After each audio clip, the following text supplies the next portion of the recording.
Gitu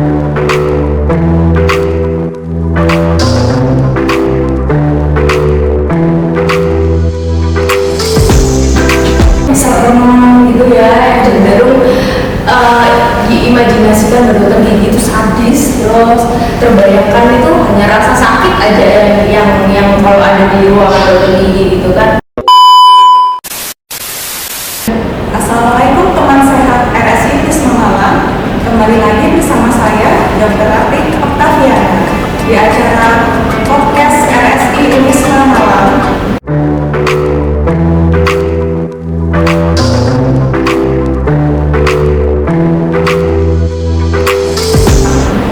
Pada pagi hari ini kita kedatangan tamu yang sangat luar biasa karena tema pagi ini adalah tentang kesehatan gigi dan mulut.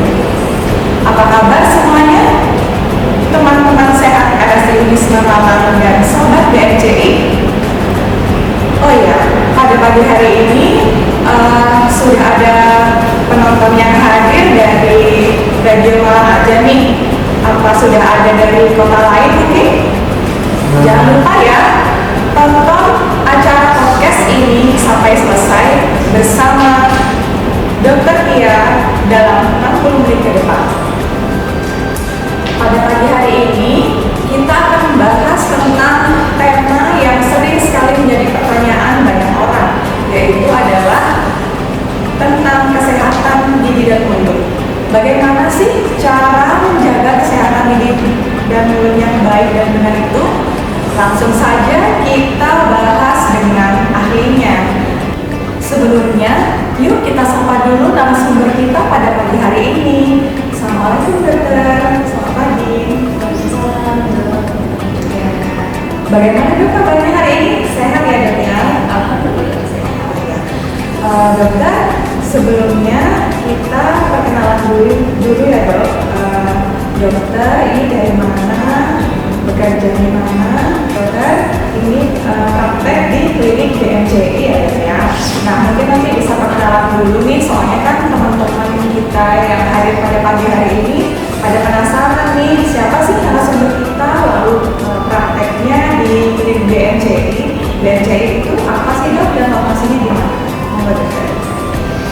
Perkenalkan, nama saya Dr. Gigi Andrea Sempangkoli dan saat ini saya bekerja di klinik BMJI. Nah, apa sih klinik BMJI? Klinik BMJI itu kepanjangan dari Klinik Bahrul Maghfirah Cinta Indonesia, gitu ya. Jadi nasionalisme kita tinggi banget. Waduh, keren sekali ya. Iya. Dan lokasinya di mana? Klinik BMJI lokasinya di Jalan Batu Permata nomor 1 Banyumas. Oh, daerah Banyumas ya. Berarti dekat RSI. Iya, dekat ya. Ya ampun, jalan kaki bisa dan ya. Tapi saya tadi nggak jalan sih ya dari ini. Capek. Iya. Bagaimana tentang sehat RSI Wisma? Apakah sudah kenal semua kan pada narasumber kita pada pagi hari ini? Nah, selanjutnya kita masuk ke acara inti ya. Kita harus tahu bagaimana tentang kesehatan gigi dan mulut, karena banyak sekali penyakit-penyakit kesehatan gigi dan mulut yang mempengaruhi kesehatan tubuh kita yang lain. Bukan begitu dok? Benar ya? Nah, mungkin semuanya pada penasaran ya tentang bagaimana sih cara perawatan gigi yang baik dan benar. Bagaimana sih cara mencegah jika sudah terjadi beberapa penyakit-penyakit di gigi dan mulut. Perawatan gigi itu berapa bulan sekali, lalu cara sikat gigi yang benar dan baik itu bagaimana, terutama pada anak-anak dan orang dewasa, seperti itu. Jadi kita bahas mulai dari A sampai Z tentang kesehatan gigi dan mulut. Jadi teman sehat RSI Unisma dan sobat BMJI jangan sampai ketinggalan informasi penting ini ya, harus tonton sampai habis. Oke? Baiklah, langsung saja kita tanyakan semuanya tentang kesehatan gigi dan mulut kepada ahlinya. Oke, dokter. Ya, tapi kita hari ini kan tentang bagaimana menjaga kesehatan gigi dan mulut ya, dan datang sebelum ada keluhan. Ya, dok. sekarang pertanyaannya, kenapa sih masyarakat kita itu masih enggan untuk datang ke dokter gigi? Kenapa harus membuat dokter gigi? Nah, itu kan menjadi sebuah pertanyaan yang besar, gitu ya. Nah, karena berdasarkan pengalaman saya pribadi, 90% pasien yang datang itu dalam keadaan gigi itu sudah ada keluhan, dan bahkan keluhannya ketika sudah parah, ketika sudah ada bekas sampai besar di pipi, kemudian di bawah rahang, baru mereka datang ke dokter gigi untuk meminta bantuan, gitu ya. Ada kemungkinan memang karena kesehatan gigi dan mulut itu dianggap sepele, karena mungkin dianggap nggak terlalu penting, juga mungkin jauh dari nyawa, gitu kan. Jadi orang cenderung untuk menyepelekan, padahal itu sebenarnya sekali. Jadi yang pertama adalah kurangnya edukasi masyarakat tentang kesehatan gigi dan mulut, ya. Padahal kesehatan gigi dan mulut itu sangat penting bagi tubuh kita, karena gigi itu kan merupakan apa ya, pintu gerbang ya, pintu gerbang apa-apa yang masuk ke dalam badan kita. Nah, coba simpelnya aja, misalnya seseorang itu mengalami gigi berlubang di sisi gigi yang sebelah kanan ya, orang akan cenderung mengeluhnya sebelah kiri. Nah, itu seiring berjalannya waktu itu akan menimbulkan masalah-masalah kendala. Nah, itu jadi masalah yang simpel. Terus berikutnya contoh lagi, misalnya orang kehilangan banyak gigi ya, misalnya orang tua terus ombong, dia otomatis akan pilih makanan ya kan, dia makan sate, gak bisa kan makan daging, betul, jadi dia akan pilih yang di rumah, harus dia untuk ditelan. Nah, masalahnya nutrisi yang kita butuhkan itu kan gak cuma dari beberapa variasi makanan, kita butuh banyak nutrisi yang kita peroleh dari berbagai macam makanan. Nah, kelamaan kalau beli makanan akan mengalami malnutrisi kan, dok ya. Jadi nutrisi itu gak tercukupi, jadi itu menimbulkan masalah yang baru. Terus kemudian ada juga masalah yang berikutnya karena kurang edukasi ya masyarakat. Terus kemudian mungkin masalah biaya, ya kan kalau orang bayar itu pasti mahal ya kan. Padahal sekarang menurut saya ada BPJS yang menurut saya dia cukup membantu dalam hal biaya ini, gitu ya. Dan karena untuk kesehatan gigi dan mulut, BPJS itu coverannya cukup banyak, meskipun ada beberapa kasus yang memang tidak dibantu BPJS. Gitu. Kemudian lagi yang berikutnya mungkin apa ya, image-nya dokter gigi ya dok. Kalau image-nya dokter gigi dalam gigi itu kan dia pasti yang serem gitu ya, yang cenderung diimajinasikan bahwa dokter gigi itu sadis, terus terbayangkan itu hanya rasa sakit aja yang kalau ada di ruangan dokter gigi gitu kan. Nah apa ya, image itulah yang baru-baru ini itu mungkin kita ubah. Jadi dokter gigi itu kalau dulu ada pembayaran dokter gigi itu ada beda, ada jatah lebih terus bawa cabut gitu, banget gitu ya. Kan semua. Nah itu apalagi sama orang tuanya juga pasti kecil pas itu mesti gini kan. Kalau itu kamu nakal, kamu dibawa dokter, disuntik, dicabut giginya kayak gitu kan. itu mempengaruhi psikologis anak kan kayak gitu. Nah kalau kayak gitu biasanya, nah untuk saat-saat ini memang dokter gigi itu cenderung membangun image yang lebih fun gitu dibandingkan dokter gigi yang lama gitu. Terus habis itu dengan tempat praktek yang lebih nyaman dan menarik kayak gitu kan. Jadi kalau misalnya dokter giginya ramah, itu akan menimbulkan rasa nyaman ke pasiennya. Kalau klinik BMJS itu bekerja iya, kita melayani pasien BPJS maupun pasien. Oh iya. Nah, sama BMJ ini yang takut mahal bisa nih dipakai BPJS-nya ya, dan langsung bertemu dengan dokter Tia ini. Ya, mungkin perlu dengan pembersihan karang gigi atau sekali gitu kan dok? Iya, sekali. Kalau untuk bisa pemeriksaan karang gigi itu di cover BPJS kalau ada indikasi medis. Oh, indikasinya kira-kira seperti apa ya? Jadi contohnya misalnya giginya itu businya kemerahan, terus habis itu mudah berdarah yang terus-terusan seperti itu, atau ada gigi Gigi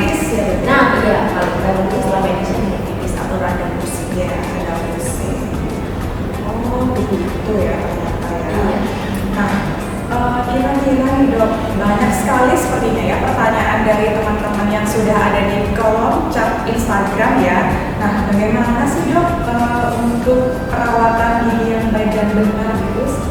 Berapa kali sehari, lalu harus kontrol ke dokter gigi itu berapa bulan sekali untuk mencegah jangan sampai terjadi sakit gigi itu.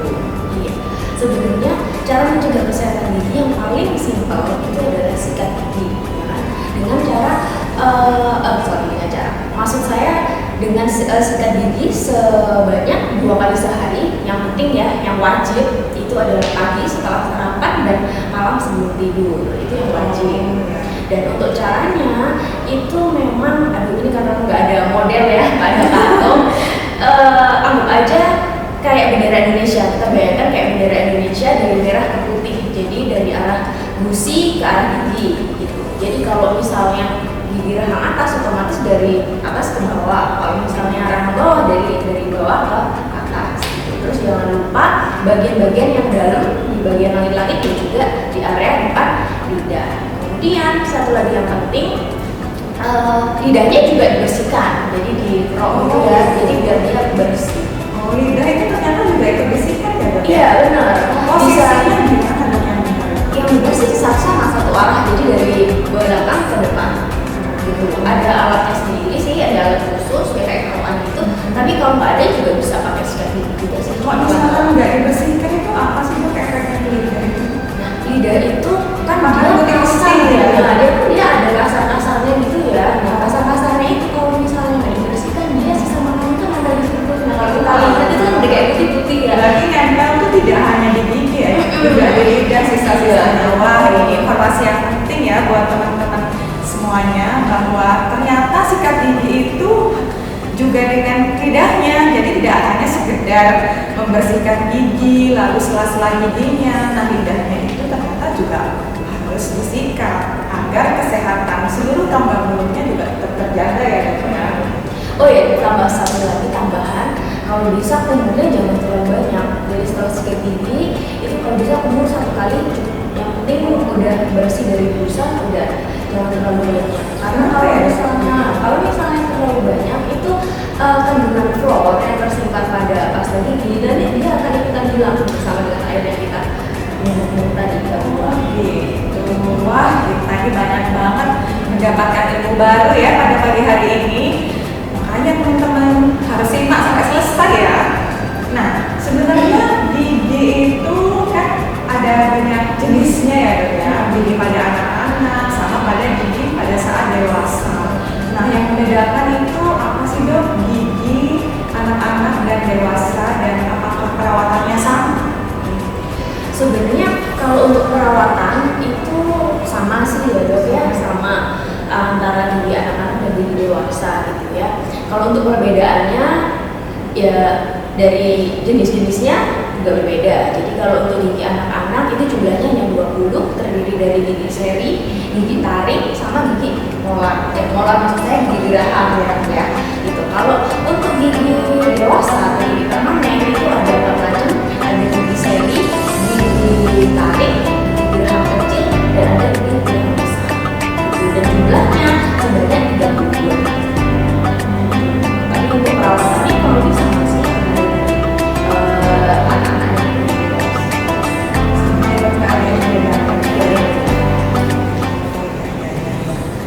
Oh iya dok, sebagai kita sebagai sama-sama tenaga medis, memang dulu saya juga pernah belajar sedikit tentang gigi. Memang ada beberapa penyakit yang bisa menjadi masalah serius, di mana dia jalur masuknya itu melalui gigi. Dan misalkan ada gigi berlubang di gigi geraham atas atau bawah. Nah, nanti itu lama-lama akan menjadi abses gusi, atau akan menjadi sinusitis, atau malah menyebar ke bagian yang lain. Nah, itu benar ya kayak gitu ya. Kalau misalkan gigi lubang yang lama nggak diperbaiki, nggak ditambal, ya dibiarin gitu aja sampai giginya keropos sendiri gitu. Nah, itu gimana ya? Iya, memang gigi itu kelihatannya simpel ya, lubang terus ya udah dibiarin aja, nanti juga dia nggak sakit-sakit lagi. Awalnya kan mungkin nggak terlalu sakit, terus habis itu sakit, terus habis itu dia jadi bengkak, lama-lama nggak sakit gitu ya. Cuman ada kemungkinan juga infeksi itu akan menyebar lebih lebar gitu ya. Awalnya mungkin cuman bengkak aja di dalam di gusi di dalam mulut. Setelah terus nggak dirawat, habis itu dia akan makin besar sampai ke pipi kayak gitu ya. Terus habis itu masih nggak dirawat juga, nanti dia menyebar sampai ke bawah rahang kayak gitu. Nah, orang mungkin selama ini berpikir bahwa penyakit gigi itu kan memang jauh dari nyawa ya, tapi ada beberapa kasus memang dia bisa mengancam nyawa ketika dia sudah terjadi bengkak, infeksi yang menyebar sampai menutup jalan nafas. Nah, kalau sudah seperti itu ya memang bahkan bisa menyebabkan kematian. Waduh, Itu serem juga sebetulnya ya kan. Dan ada loh pasien saya itu yang dia bisa menahan bengkak itu sampai hampir 1 bulan. Waduh, Saya kaget banget, ini udah bengkaknya udah berapa lama, 1 bulan, terus kenapa tidak datang ke dokter gigi? Ya saya pikir nanti dia akan sembuh sendiri. Oh, itu jadi kesalahan persepsi ya. Memang banyak kok memang masyarakat yang belum tahu ya, teman-teman sehat semuanya dan sahabat BMJI, kita juga harus semakin aware ya sama kesehatan gigi dan mulut, karena jika dibiarkan gigi bolong lalu karena gigi yang berkepanjangan itu justru akan menambah masalah kesehatan yang lain, bahkan bisa menyebabkan kematian seperti itu. Soalnya banyak ya dok ya, kayak para lansia-lansia ini terutama ini kan mungkin sudah malas gitu ya, sudah gigi, perawatan gigi gitu. Apalagi juga ada riwayat penyerta seperti diabetes atau hipertensi.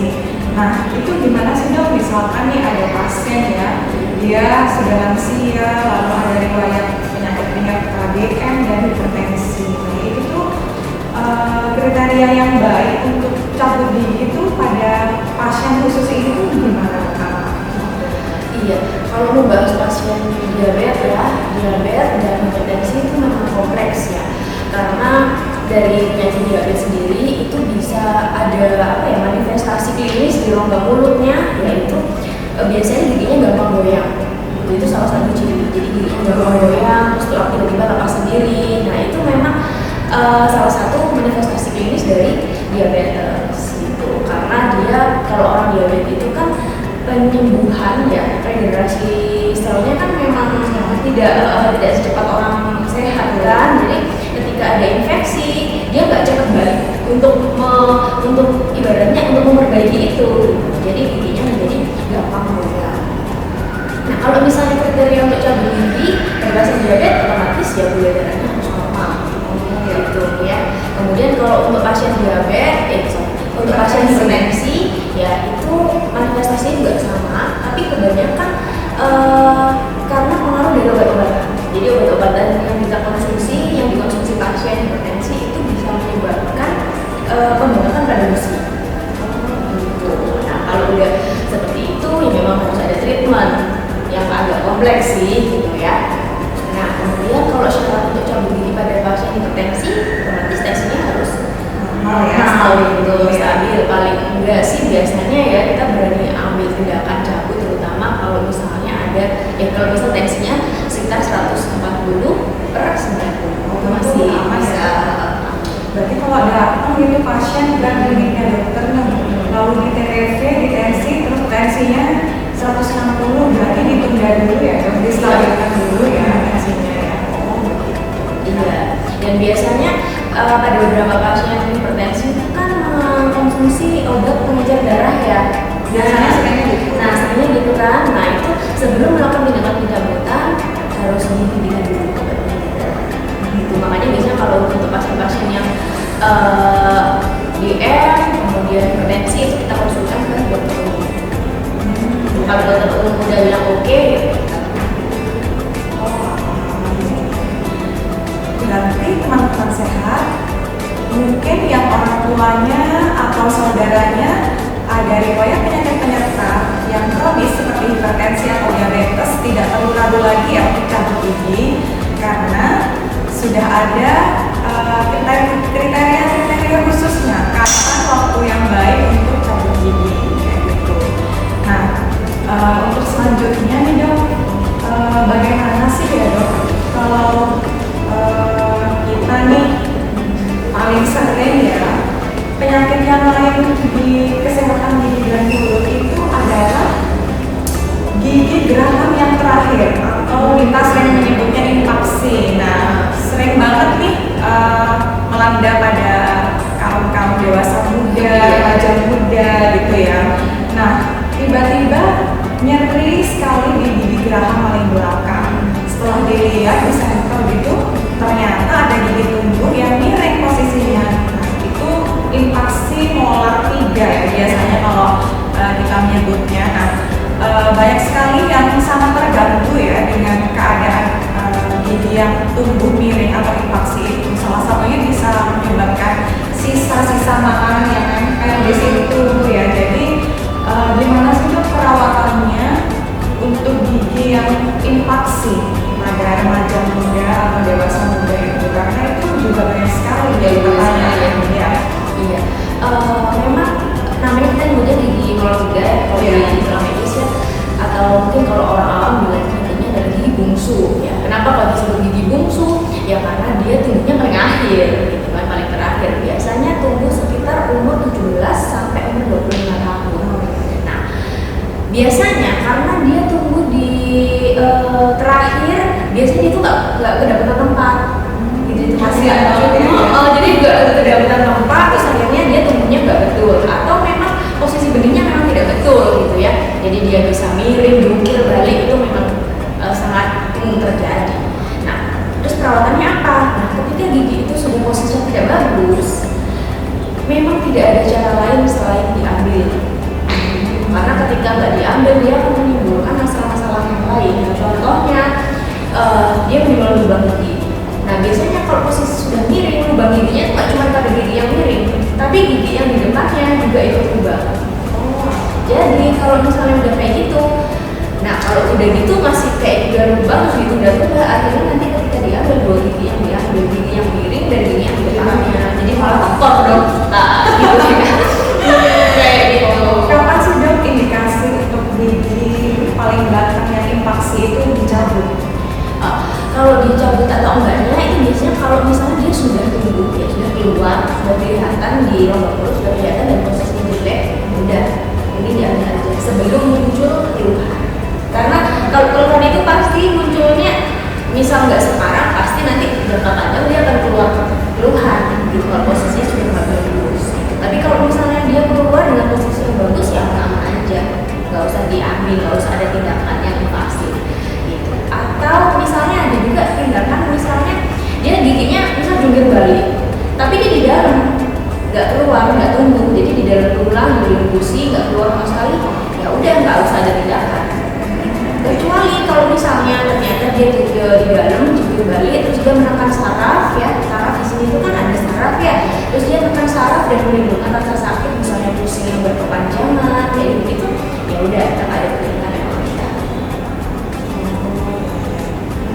Memang semua masalah kesehatan itu yang paling sering terjadi ya pada remaja muda atau dewasa muda itu. Memang sampai sakitnya banget, iya, luar biasa banget, sampai nggak bisa tidur, sampai kadang ya pergi ke IGD hanya untuk minta obat nyeri doang. Padahal itu ranahnya itu. Iya benar. Dan orang sakit gigi tuh nggak ada yang nengokin, nggak ada yang jengukin dia kan, Kasian banget. Iya benar sekali. Kalau sudah parah mungkin ya baru ada yang nengokin ya. Lebih baik sakit gigi ya Dok daripada sakit hati. Program Karasi Unisma. Nah, ini ada beberapa pertanyaan ya. Nah, saya pilih-pilih dulu ya, pertanyaannya ini banyak banget loh.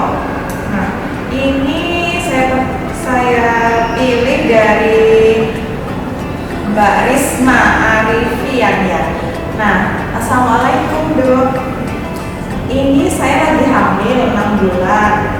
Nah, obat gigi yang aman jika saya sedang sakit gigi sekarang apa ya Dok kira-kira? Bagusnya Mbak Risma gitu ya. Kalau untuk ibu hamil itu memang pilihan obatnya nggak terlalu banyak ya gitu ya. Jadi memang sebenarnya kalau misalnya untuk ibu-ibu muda gitu atau yang berencana untuk hamil itu sebaiknya untuk periksa dokter gigi sebelum, jadi sebelum hamil gitu ya. Jadi kalau memang sudah memprogramkan untuk hamil, kalau bisa sebelum itu sudah memeriksakan diri ke dokter gigi. gitu. Jadi ketika hamil sudah permasalahan giginya sudah clear.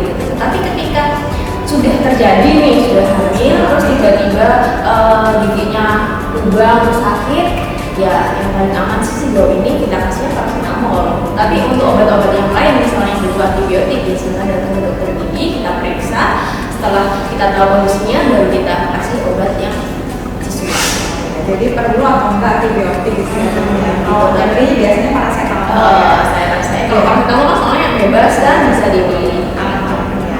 Memang jika ada ibu hamil atau menyusui, memang kita itu harus selektif ya dalam memilih obat-obatan. Kita juga harus pintar-pintar memilih obat yang dikonsumsi, karena tidak sembarangan pada ibu hamil dan ibu menyusui. Ada obat-obatan yang diperbolehkan dan dilarang oleh BPOM, gitu ya. Nah, selanjutnya nih ada pertanyaan dari Mbak Wanda. Dok, gigi saya nih pernah patah lalu disambung di dokter gigi juga. Nah, perawatannya bagaimana ya dok? Gigi yang pernah patah lalu disambung itu gimana ya dok? Kalau berarti sudah disambung, berarti sudah ditambal ya? Nah, sebenarnya kayak gitu dok. Kalau misalnya sudah ditambal, berarti perawatannya ya sama kayak gigi biasa. Jadi sama aja ya, sekali gigi, ya gitu. Sama aja. Kalau sudah selesai clear permasalahannya, sudah ditambal, udah jalan seperti biasa. Kalau gigi pernah patah yang disambung itu apa kemungkinan ada celah gitu dok di antara patahan dan sambungannya? Jadi mungkin ada sisa makanan bisa masuk atau bakteri sisa itu bisa masuk situ. Bisa ada kemungkinan nggak sih habis ditambal? Memang selalu ada kemungkinan kayak gitu ya dok ya. Makanya kenapa meskipun gigi itu sudah pernah ditambal, kita tetap harus periksa ke dokter gigi. Misalnya harus minimal 6 bulan sekali atau 1 tahun gitu ya. Tujuannya untuk ngecek bahan tambalan yang sudah ada itu masih baik atau enggak. Karena kan kita tidak tahu ya setelah ditambal itu konsumsi makanan pasien seperti apa. Jadi misalnya dia suka makan yang keras itu kan mungkin ada bahan yang misal greenfield atau apa, itu kan harus kita perbaiki gitu. Dan juga ada bahan-bahan itu yang memang seiring berjalannya waktu dia mengalami kayak penyusutan gitu. Nah jadi menimbulkan celah di sela-selanya. Nah itu yang rawan makanan sisa-sisa makanan masuk dalam situ dan menimbulkan infeksi yang baru. Gitu. Jadi itu pentingnya tetap kontrol ke dokter gigi setiap pemeriksaan. Ya Mbak Wanda, jadi perawatannya normal ya seperti perawatan gigi-gigi pada umumnya meskipun sudah patah dan disambung. Cuma kan harus tetap kontrol rutin sesuai anjuran dokter gigi karena akan ada resiko untuk lubang di antara celahnya itu. Jadi tetap waspada ya Mbak Wanda. Nah ini siapa lagi ya yang saya pilih ya? Dari pertanyaan di Instagram RSI Unisma ini ada dari Mbak Lailatur. Nah, dok, saya mau bertanya nih, apakah pelayanan di BPJS juga melayani pembuatan gigi palsu? Karena katanya giginya sudah habis. Waduh, sudah habis nih maksudnya apa Mbak? Sudah nggak ada semua nih? Atau gimana Mbak? Ya udah langsung dijawab aja ya dok. Iya benar dok. Kalau untuk pertama saya jawabnya gigi yang sudah habis ya. Habis ini kalau ini maksudnya gimana? Sudah habis karena dicabut atau habis karena lubang gigi terus tinggal sisa-sisa akarnya gitu ya. Kalau sudah memang sudah dicabut semua bersih ya dia tinggal bikin gigi palsu. Nah, tapi kalau misalnya dia masih ada sisa-sisa akarnya ya sebaiknya dicabut dulu. Setelah itu baru bikin gigi palsu. Gitu. Dan untuk BPJS gigi palsu itu memang di cover, tapi nggak 100%. Jadi memang sebagian aja coverannya untuk BPJS. Itu ada indikasinya nggak dok? Indikasi seperti apa? Indikasi Kapan di cover? Enggak sih. Enggak ya, cuma ada 50-50-nya mungkin ya. Biayanya yang di cover sih biasanya kalau dari BPJS 500.000 ya perahan. Oh, perahan ya 500.000 ya. Nah, Mbak Lailatur mungkin sudah tahu ya ini ternyata BPJS juga bisa mengcover, cuma ada batasannya kayak gitu. Apakah itu tergantung kelas dok? Atau sama aja kelas 1, 2, 3 itu 500.000 per anak? Enggak sama aja. Oh sama aja. Kelas 1, 2, 3 sama coverannya 500.000. Ya lumayan nih Mbak Lailatur, hemat 500.000 loh. Lanjutnya pertanyaan dari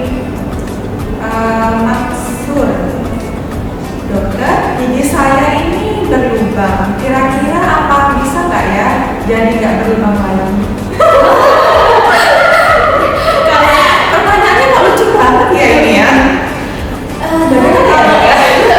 Kalau misalnya giginya udah berubah, mau dibikin nggak berubah lagi, ya ditambah. Gitu.